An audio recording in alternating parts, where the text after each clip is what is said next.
नमस्कार दोस्तों, मेरा नाम गंभीर सिंह राणावत है और आप देख रहे हैं टेक मेवाड़ी यूट्यूब चैनल। दोस्तों, सबसे बड़ा सवाल है कि सोलर लगाने का सही समय कौन सा है। तो आज के वीडियो में अपन जानने वाले हैं। उससे पहले थोड़ी सी अपन समरी देख लेते हैं इसको वीडियो में क्या होने वाला है। दोस्तों, ऐसा माना जाता है कि सोलर को कभी भी लगा सकते हैं अपन, यानी कि जिसके पास पैसा है वो पैसा फेंक तमाशा देख। लेकिन कुछ कंडीशंस ऐसी होती हैं, उस कंडीशंस के हिसाब से लोग देखते हैं कि यार बारिश में सोलर काम करेगा कि नहीं करेगा, तो क्या बारिश में हम इन्वेस्ट कर लेंगे तो उसका आरओआई मिलेगा कि नहीं मिलेगा। ऐसी सब कुछ जानकारियां हैं वो अपन इस वीडियो में लेने वाले हैं। तो आज के वीडियो में अपन जानने वाले हैं ऐसे 5 पॉइंट, जिन 5 पॉइंट को समझने के बाद आपके सारे सवाल क्लियर हो जाएंगे यहाँ पर कि आपको सोलर कब लगवाना चाहिए। आइए शुरू करते हैं वीडियो शुरू करने से पहले एक गुजारिश है कि आप अगर चैनल पर नए हैं तो सब्सक्राइब कर लीजिए, साथ में एक बेल आइकन आ रहा है उसे दबा दीजिए, क्योंकि ऐसे ही अपडेट और नए नए प्रैक्टिकली और इन्फॉर्मेटिव वीडियो आप तक पहुंच सके। एक और मेरा अनुरोध है आपसे, सभी भाइयों एवं बहनों से और सभी व्यूवर्स से, कि आप इस वीडियो पर अपने मोबाइल नंबर कमेंट न करें। चलिए वीडियो शुरू करते हैं बिना उद्देश्य। पहला पॉइंट है नॉन सीजनल प्रोडक्ट। हमारे घरों में बेसिकली जो अप्लायंसेज यूज़ किए जाते हैं वो 2 कैटेगरी के यूज़ किए जाते हैं। पहला सीजनल और दूसरा नॉन सीजनल। इसमें सीजनल प्रोडक्ट कौन से हैं? तो सीजनल प्रोडक्ट में AC, cooler, heater, water geyser, यानी कि ऐसे प्रोडक्ट जो सीज़न के हिसाब से यूज़ किए जाते हैं। जैसे कूलर हो गया, एसी हो गया। कूलर को क्या करेंगे आप?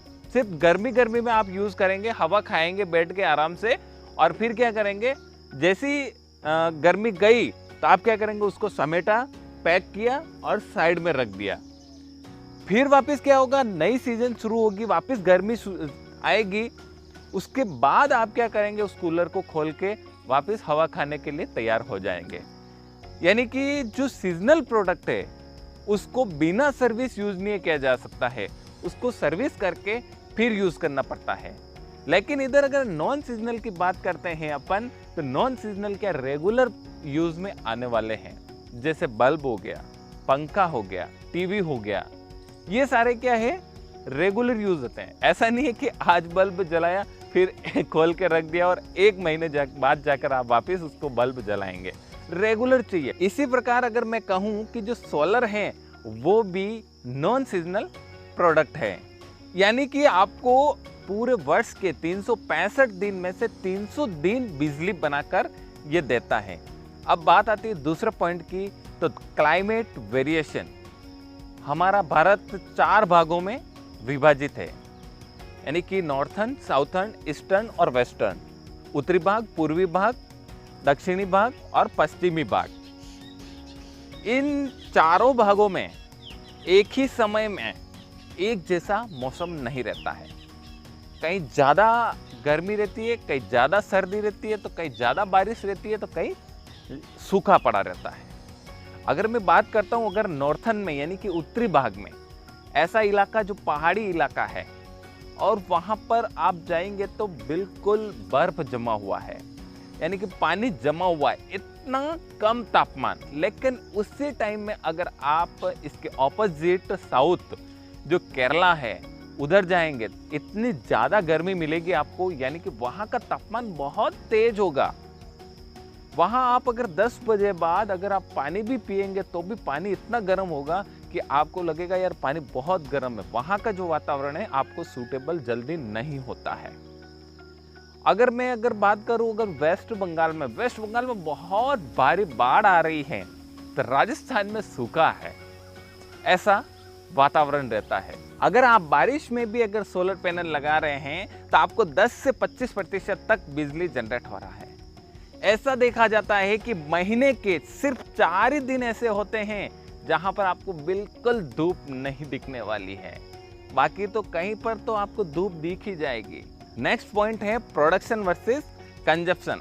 बेसिकली हमारे घरों में जो बिल आता है उससे थोड़ा सा बढ़कर गर्मी में आता है। यानी कि अगर मेरे नॉर्मली जो बिल आ रहा है वो 1000 रुपये आ रहा है, तो गर्मी में आपको 1500 से 2000 रुपये तक का बिल भरना पड़ता है, यानी कि 40 से 50% तक बिजली का बिल बढ़ जाता है। अगर आप यहाँ देख रहे हैं कि बिजली का बिल बढ़ रहा है तो वहाँ पर आप अप्लायंसेस भी ज़्यादा यूज़ कर रहे हैं। गर्मी में आप एसी यूज़ कर रहे हैं, कूलर यूज़ कर रहे हैं, इसी प्रकार सर्दी में आप हीटर यूज़ कर रहे हैं, इसलिए आपका क्या बिजली का बिल गर्मी में 40 से 50% तक बढ़ रहा है। ठीक इसी प्रकार अगर मैं इधर देखूं, उधर 40 से 50% तक बिजली का बिल बढ़ रहा है, तो इधर भी लगभग 70% तक बिजली ज़्यादा जनरेट कर रहे हैं सोलर पैनल। अगर मैं बारिश की बात करता हूं तो बारिश में 10 से 25% तक बिजली जनरेट होती है।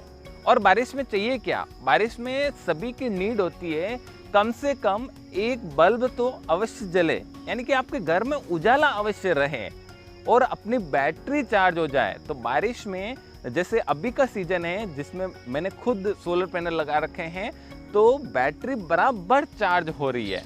ऐसा नहीं कि बैटरी चार्ज नहीं हो रही है, पूरे गांव में अंधेरा है लेकिन मैं उजाले में हूं। अब नेक्स्ट पॉइंट है रियल यूज केस। बात आती है कि सोलर पैनल की वास्तविकता में जरूरत किसको है, क्या मेरे को है या आपको है, क्या गांव वाले को है या शहर वाले को है।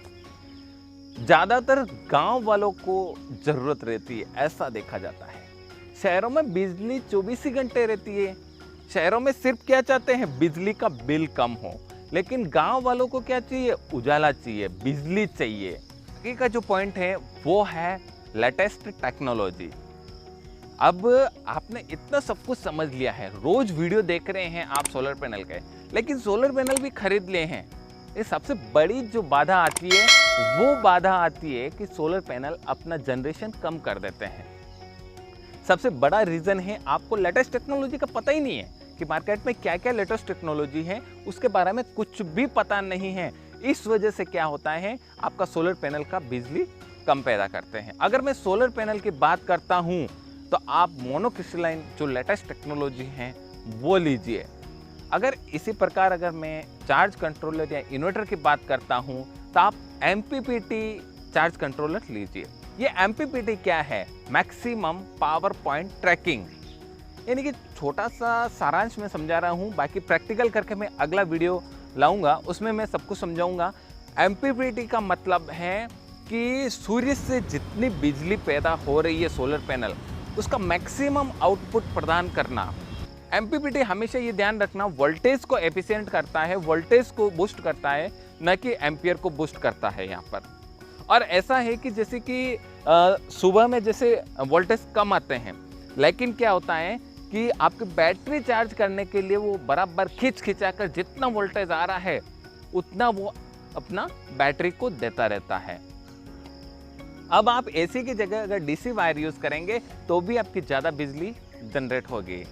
इधर अगर बात करता हूँ मैं स्टैंड की, तो आप स्टैंड GI वाला लें। GI वाला क्या है, हल्का वेट का होता है, यानी कि लाइट वेट होता है उसमें, और जो आंधी तूफान बाढ़ उनसे क्या है गिरने से बच जाता है वो GI वाला जो स्टैंड है उससे। इसी प्रकार अगर आप लेटेस्ट टेक्नोलॉजी का अगर सोलर पैनल खरीदते हैं तो आपका जनरेशन कम नहीं होता है। सारांश यही निकलता है कि आप सोलर पैनल कभी भी लगा सकते हैं, जब चाहे आप सोलर पैनल लगा सकते हैं, बस सिर्फ पैसा फेंक तमाशा देख। आपके पास पैसा है, आपके पास कैपेसिटी है, तो आप कभी भी सोलर पैनल को यूज कर सकते हैं, चाहे बारिश हो, चाहे सर्दी हो, चाहे गर्मी हो, चाहे बाढ़ आ रही हो, कभी भी। लेकिन भारत में सब जगह एक जैसा मौसम नहीं है, आप सोलर पैनल कभी भी लगा सकते हैं। वीडियो को लाइक कर दीजिए और वीडियो कैसा लगा कमेंट करके हमें ज़रूर बताएं, और चैनल पर नए हैं तो सब्सक्राइब करके साथ में घंटे का निशान आ रहा है उसे जरूर दबाएं। मिलते हैं अगले वीडियो के साथ, तब तक के लिए जय भारत, जय राजस्थान, जय मेवाड़, वंदे मातरम।